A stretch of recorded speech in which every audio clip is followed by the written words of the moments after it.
Jack Savage here with talkSPORT and none other than Jason Bell. Jason, how you doing? Good, man. Good to be back with you. Excited to talk a little NFL.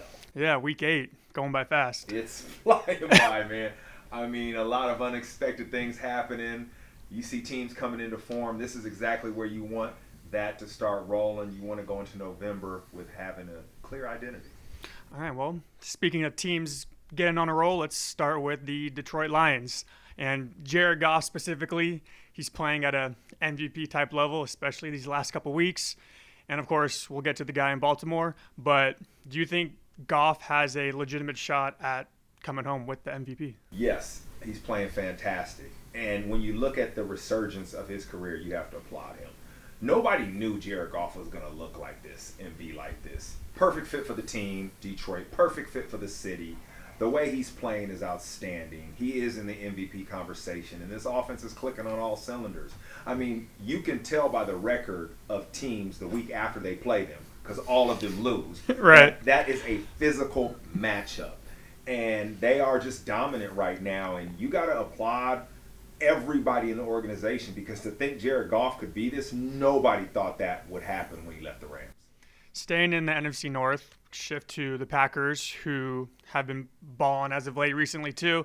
What have you seen from them, from Jay Love, an improved defense? Have we kind of underappreciated them? What are your thoughts? Well, Jordan Love looks a little bit like Brett Favre. He's willing to push it down the field. I mean, he keeps it entertaining. He's not scared. He's going to be a great quarterback for years to come. But I feel like he's confident to do that because of this defense. They're creating turnovers. They've really stepped up to the challenge. Got a new defensive coordinator. They got a brand new safety, McKinney, who's playing well back there. But I think it's the defense that allows him to play aggressive, and this team is rolling. I mean, it's the toughest division in football for a reason. But I wouldn't be surprised if this team made it to the Final Four and got into the Super Bowl. Nobody would be surprised when you have a quarterback that can be that aggressive, and they can run the ball. Let's talk Lamar Jackson, Derrick Henry. Both of them seem to be playing the best ball of their career, which is crazy to say given their careers. What is making them and that 1-2 punch so special? What's working with them, for them? Why are they playing at such an extreme level right now? Like some of the rappers say, this offense is mad real. I mean, they are dynamic. First of all, Lamar Jackson is throwing the ball the best he ever has. And he starts the game off slinging the ball, attacking the middle of the field, wherever. And obviously he's a threat running the game. And you have Derrick Henry just closing the games out. I mean, their formula is clear. We're going to throw. We're going to make you defend that. And when you do, it's Derrick Henry time. And it works. Baltimore is usually known for their defense, but now it's the offense leading the way. And Lamar, the way he's playing right now, I mean, he's looking at another MVP trophy, right? Look at the way this guy's playing. This is legendary. This is Hall of Fame. He's gotten better every year. And the one thing about this team I love, and especially when you think about Lamar Jackson, he's so iconic. It's so cool to watch. Like, it's fun. Right. He is a team guy. He's a team player. But my goodness, between the whistles, nobody else you want to watch like you do Lamar Jackson. Commanders-Bears look to be one of the marquee games heading into the weekend. And now, of course, with Jane Daniels' status up in the air, he's not looking too great, but we'll wait to see. But just talking about Caleb Williams and Jaden Daniels, we've spoken in the past how their careers are forever going to be intertwined, going 1 and 2 in last year's draft. Jaden came out of the gates hot. Of course, Caleb has started to really find his groove the last couple of weeks. Can you just talk about those two quarterbacks, the two young quarterbacks, and just the starts that they've gone off to? They're fun to watch. I mean, when you think about that position, there was a lot of eyeballs on them, a lot of focus, right, because of their draft status. And they've gotten better. What you want to see as a fan is improvement. And what you want to see as a coach is taking what you see on the field and going into practice and make sure you fix it. And both those quarterbacks have done it. They have unique styles. They're laying into it. They're performing well at the line of scrimmage. What I mean by that is they're up there making sure they know exactly what's going on, communicating it well at a high level. That's hard for young guys. I mean, the way Caleb Williams is playing right now, you see he has such a command of this offense, such an understanding. And they trust him to make all those checks at the line of scrimmage, which lets me know they're seeing those things in practice that you need to have that kind of trust. think about how good these guys will be as the years progress. That's why when you look at Jalen Daniels this week and you think he's week to week with the rib injury, that's tough to throw with. You think, man, don't force him back out there because the future looks bright. You don't want him getting hurt. You want him there for the later half of the season. So Washington, Chicago, great vibes. The opposite of that is Dallas. Yeah. They're 3-3, so not dreadful, but just it seems like it's just bad vibes in Big D. Can you talk about what's going on in Dallas? It's tough in Dallas because you got a lot of attention. So when you have a lot of attention, you got to win. So you're hearing noise come out about things. Jerry Jones got upset with reporters in the media. Former players are talking about it feeling like a zoo with people coming through watching them work out. And you only hear these stories when you're losing. Right. It's the nature of the NFL. I think they have a depth issue, especially on defense. A lot of their depth at the defensive line went to Washington and followed Dan Quinn, and you're seeing that. Can't stop the run. And the NFL is simple. If you can't run the ball or you can't stop the run, you're not a physical team. And if you're not a physical team, you can get exposed. And it seems to be that that's their problem.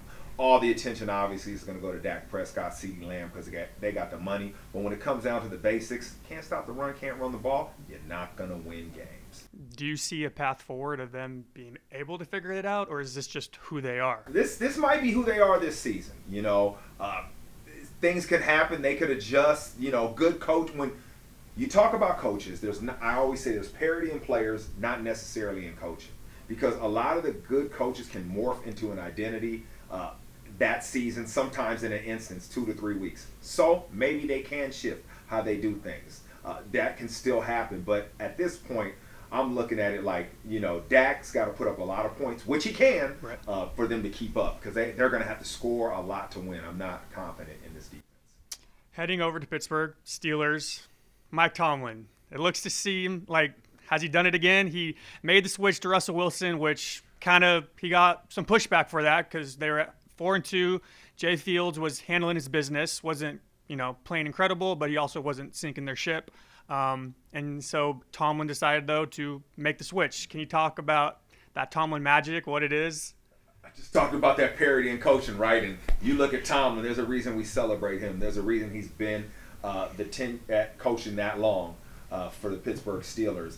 And it's his ability to make tough decisions. He said that in the interview. This is why I get the big bucks. This is a hard decision to make. I made it. It's worked out.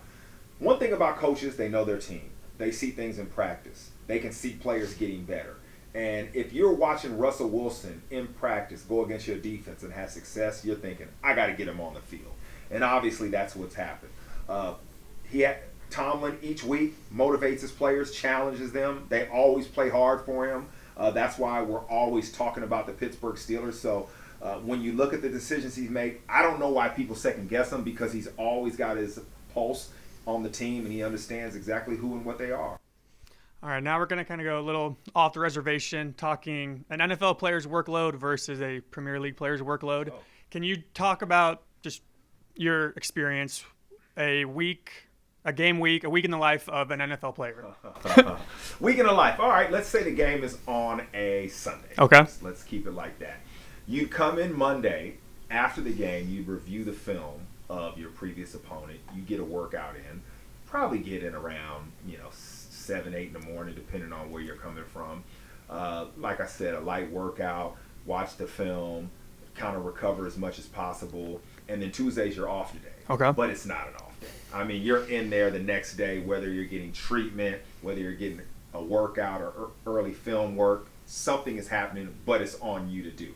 I mean, the quarterbacks are in there, right there, figuring it all out. Now, the coaches are breaking down tape and getting ready for Wednesday practice, so they're not necessarily available to meet with, but you can if need be. Wednesday, you come in 7 in the morning. Well, the first meeting's around 7 in the morning, but you probably lift at 6 a.m., and it's a heavy day. I mean, so you get in, the first meeting is special teams. You go through that, then you have a team meeting, and then you go with your offensive or defensive coordinator, and then the next meeting is with your position coach. So that's all the way up till lunchtime. Then you probably have a walkthrough right before or after lunch. Well, before lunch you have a walkthrough, and then lunch, and then you go back out and you're on the field for practice. After practice is over, which is almost 2 hours, you go watch all the practice film, and then by that time it's about 5 o'clock. But then most of us stay extra and watch more. I mean, the best teams I played for, I remember the quarterback. I would sit and watch film with our inside linebacker. We'd be there till around 7, about 7 that night. And the quarterback's still in there. And you think he's the first person in the building. I'm walking out at 7:30. He's still in there meeting with the center and maybe one of the receivers. And you're like, wow, this is the kind of work and the effort it takes. So that's a Wednesday. Thursday. that's just a Wednesday. Thursday is pretty much the same. A little scale back. You focus on different. So Wednesday is like first, second down. Thursday is a little bit of second, third down. And then Friday is red zone stuff, and it's a little faster. So Friday you come in same time early, all that, but the practice is a little lighter. It's a little faster pace. You want it to be game speed, and you might get out of there a little earlier. You get out of there around 4 o'clock. And then Saturday's a walkthrough, and then you travel to the game, or if it's at home, you get to go home. But it's that intense. It flies by. You spend 80% of your time in meetings, breaking down film, talking about your opponent, trying to get tips, and then go out on the practice field and executing what you saw. Game day, it's got to be clean, it's got to be fresh, it's got to be smooth. So how many hours do you think that is in a week that you spend at work? It's got to be. It's a ton. It's a ton. I can't even add it up in my head anymore, man. I try to forget it. But when I hear about other sports, and oh man, we're in the car going home at 1 in the afternoon. I'm like, what how? How does that work? We spend so much time getting prepared for everything because it's all about having that edge. When you're talking about all the information we have to gather and then execute within 30 seconds, and then we got 6 seconds of sprinting. That's why even though it seems like it's a stop and start sport, it's all of the mental gymnastics we have to go through. And if you can eliminate threats, you can play what you think. You can say, these are the 3 things they can do. That's a lot easier than they can do 10. That all happens in film study. All right, lastly, of course, it's not, apples to apples with being an NFL player versus a Premier League player. But in your... I don't want to say anything about Premier League guys. They're my friends, so I'm being careful. Smart. In your opinion, I guess, though, what would you say is harder, essentially?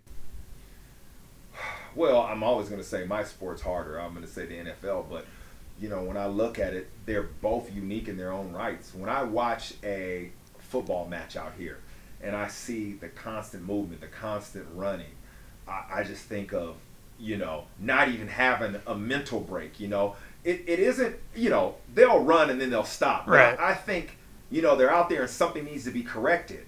They don't have anybody saying, "Hey, look out for this the next play." You're just out there. So it's 2 different sports, and I think what makes ours really hard and difficult is the physical element. For sure. I run all day, but man, getting up off the ground over and over and over and getting hit is difficult.